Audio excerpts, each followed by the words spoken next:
Baik, perkenalkan nama saya Rina Noviani Trombanua. Saya dari Universitas Nias, Prodi Teknologi Informasi. Saya membuat video ini guna untuk memenuhi tugas mata kuliah pengantar teknologi informasi. Di sini saya akan menjelaskan 3 jurnal yang terkait dengan mata kuliah pengantar teknologi informasi, yaitu jurnal yang pertama berjudul Pengembangan Aplikasi Web Kelas Online Berbasis Video untuk Pemerataan Pendidikan. Langsung masuk saja ke latar belakang.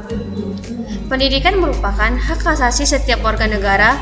Untuk itu, setiap warga negara berhak memperoleh pendidikan yang bermutu sesuai dengan minat dan bakat yang dimilikinya tanpa memandang status sosial, ekonomi, suku, etnis, agama, dan gender.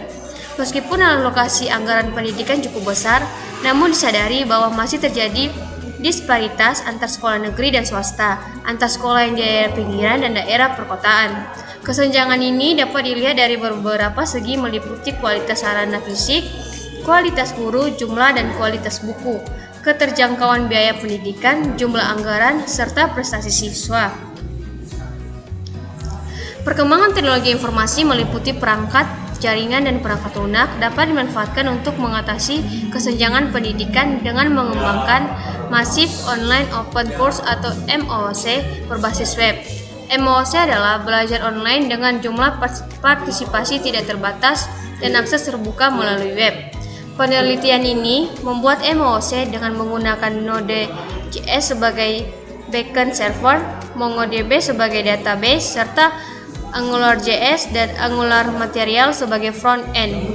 Dalam paper ini menerangkan langkah awal pembuatan MOOC sederhana menggunakan Node.js, MongoDB, dan Angular. Aplikasi web ini dapat digabung dengan e-commerce dan fitur-fitur penunjang lainnya.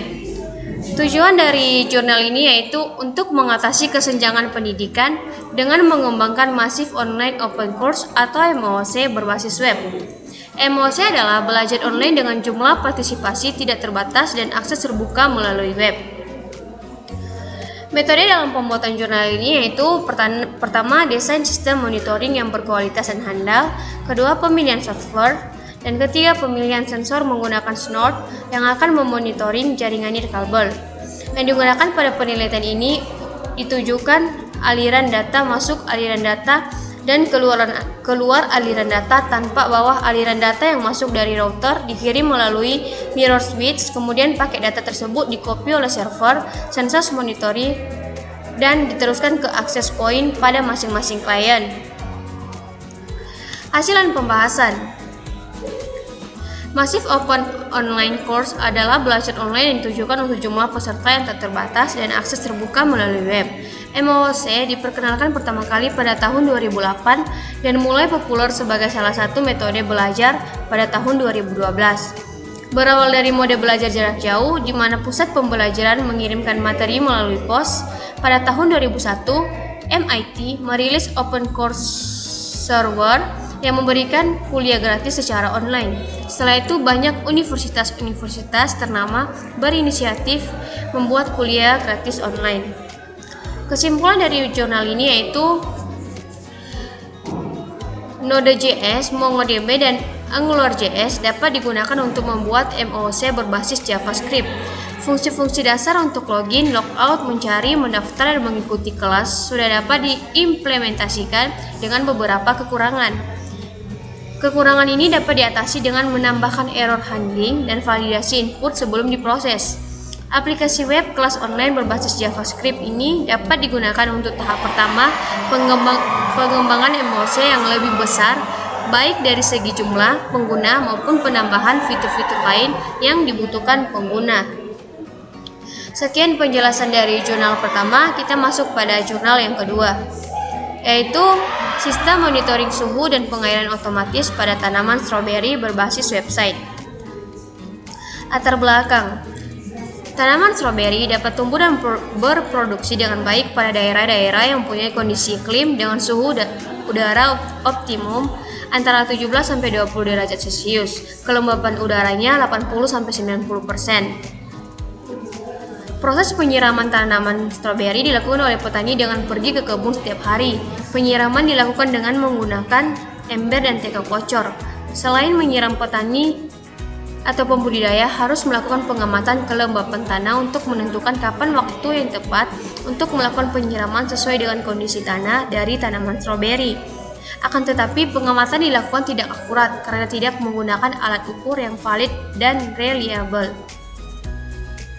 Tujuan dari pembuatan jurnal ini yaitu untuk mengimplementasikan sistem monitoring suhu dan pengairan otomatis berbasis website, di mana website dapat diakses melalui jaringan publik internet, bukan hanya di jaringan lokal. Pengukuran suhu dan kelembapan menggunakan sensor GS18B20 yang terhubung dengan mikrokontroler ISP32 room. Selanjutnya data dari mikrokontroler dikirimkan ke server yang terletak pada penyedia hosting dan domain. Untuk mengakses website menggunakan nama domain sehingga bisa diakses melalui jaringan publik internet. Masuk ke metode dalam pembuatan jurnalnya, yaitu sistem monitoring suhu dan pengairan otomatis berbasis website terdiri dari beberapa komponen utama, yaitu komponen sistem kontrol untuk mengukur suhu dan melakukan pengairan otomatis, kedua server hosting dan domain yang digunakan untuk menampilkan informasi hasil pembacaan suhu dan kelembapan tanah. Website dapat juga digunakan untuk memberikan perintah penyiraman pada media tanaman stroberi. Pengamatan dilakukan pada tanaman stroberi pada dua kondisi, yaitu tanaman stroberi yang diberikan pengairan secara manual dan kedua tanaman stroberi yang diberikan pengairan berdasarkan hasil pembacaan sensor kelembapan tanah. Hasil dan pembahasan. Pada sistem monitoring suhu dan penyiraman otomatis ini, suhu udara berkorelasi terbalik dengan kelembapan udara. Saat malam hari, suhu udara cenderung rendah dan tingkat kelembapan tinggi, sedangkan pada siang hari suhu udara tinggi dan kelembapan udaranya rendah. Penyiraman dilakukan pada pagi hari saat suhu udara mulai naik dan kelembapan udara mulai turun, sehingga pada siang hari kelembapan udara tidak mengalami penurunan yang signifikan yang akan berdampak pada perkembangan tanaman stroberi. Penggunaan ESP32 room meningkatkan efisiensi bahan yang digunakan karena ESP32 room sudah terintegrasi dengan WiFi sehingga tidak perlu lagi menggunakan LAN adapter. Penggunaan LAN adapter tentu saja akan meningkatkan biaya yang dikeluarkan untuk membuat alat monitoring suhu dan pengairan otomatis. Soil moisture sensor digunakan untuk mengukur kelembapan tanah. Sensor ini cukup efektif dan akurat dalam penerapannya. Kesimpulan dari pembuatan jurnal ini yaitu pemanfaatan Internet of Things IoT mempermudah dalam monitoring dan pengairan otomatis pada tanaman stroberi. Website sebagai media untuk mendapatkan informasi mengenai hasil pembacaan sensor dan status penyiraman dapat diakses secara publik di internet, tidak hanya pada jaringan lokal. Selanjutnya dapat dikembangkan dengan menerapkan Secure Socket Layer atau SSL dan Mosaic Queue Telemetry Transport atau MQTT untuk meningkatkan keamanan pengiriman data hasil pembacaan sensor. Sekian penjelasan jurnal yang kedua. Kita masuk pada jurnal yang ketiga yang berjudul Modifikasi IDFIF V2 untuk penanganan smartwatch forensik SDLC. Di mana latar belakangnya itu di masa ini smartphone telah mengalami berbagai macam perubahan dan semakin berkembang seiring berjalannya waktu. Arti dari smartphone atau telepon pintar adalah telepon genggam yang punya kemampuan tingkat tinggi dengan fungsi yang menyerupai komputer. Berkaitan dengan hal tersebut, disahkanlah Pasal 5 Ayat 1 UU ITE, informasi elektronik atau dokumen elektronik atau hasil cetaknya merupakan alat bukti hukum yang sah. Dengan kata lain, smartwatch dapat menjadi salah satu bukti elektronik yang sah. Pasal tersebut menyatakan bahwa seluruh informasi maupun barang bukti elektronik bisa dijadikan sebagai barang bukti. Dengan demikian, smartwatch termasuk salah satu alat bukti jika digunakan untuk melakukan suatu tindak pidana. Tujuan dari pembuatan jurnal ini yaitu untuk mengetahui proses modifikasi framework IDFIF V2 sebagai kerangka kerja forensik smartwatch dengan menggunakan metode SDLC dan untuk mengetahui hasil dan analisis smartwatch setelah memodifikasi IDFIF V2.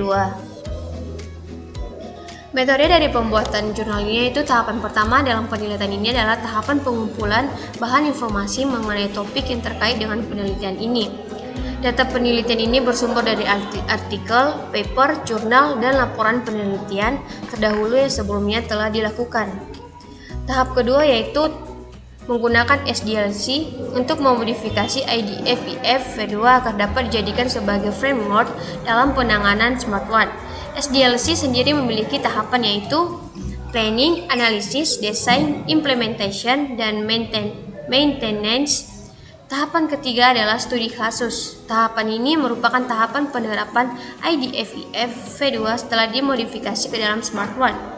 Tahapan terakhir atau keempat adalah kesimpulan yang membahas secara singkat atau ringkas hasil dari penelitian ini.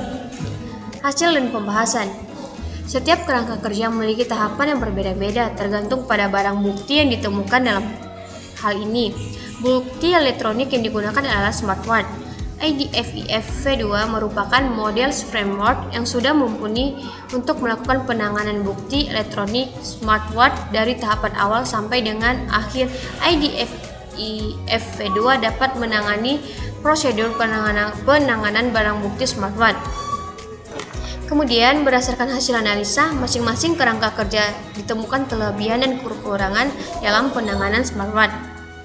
Berdasarkan perbedaan kerangka yang dibahas pada tabel, diperoleh kesimpulan IDF-IF V2 yang telah dilakukan modifikasi seluruh tahapannya digunakan untuk penanganan barang bukti, khususnya smartwatch berdasarkan hasil studi kasus yang telah dilakukan sebelumnya.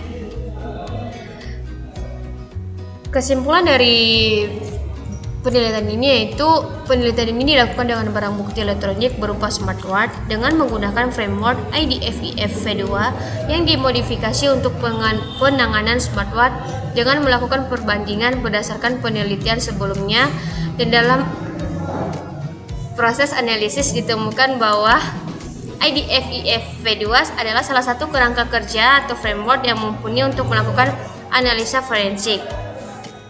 Selanjutnya, dari analisa bisa didapatkan perbedaan kelebihan dan kekurangan dari masing-masing framework dalam penanganan smartwatch modifikasi, dan IDF-IF V2 adalah model kerangka kerja yang sesuai untuk penanganan barang bukti elektronik smartwatch.